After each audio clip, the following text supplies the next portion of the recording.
Social media has fundamentally changed the complexion of public discourse.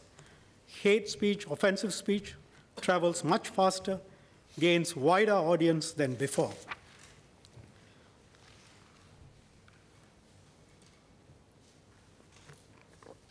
I had earlier quoted a study in Germany. What was telling about that study is that when there were internet outages or service disruptions to Facebook, incidents of anti-immigrant violence dipped in the very places where they were high.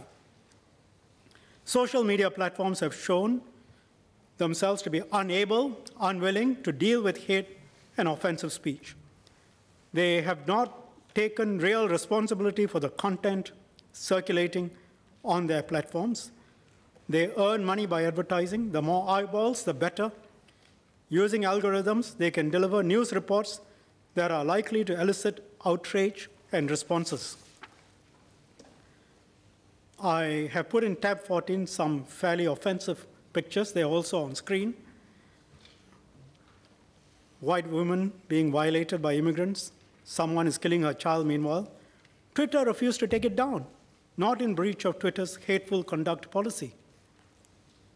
In the case of the Christchurch shootings, Facebook failed to quickly shut down and remove the live stream video from its platform. Video was viewed 4,000 times before it was taken down. But that's a small number compared to the circulation on WhatsApp. And Facebook will tell you it cannot do anything about that because of encryption. I think the Prime Minister of New Zealand put it well when she's called for social media companies to take responsibility for contents they published.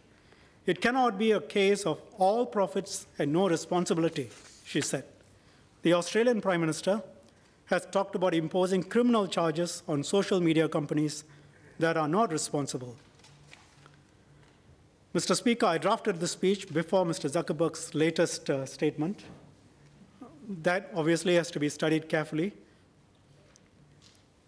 Prior to the shootings in Christchurch, it was said that white racialist hate speech cannot be taken down, should not be taken down. In a few days, that position seems to have changed. We will need to deal with this. The bill that has been tabled on online falsehoods is one step. We will have to consider what else.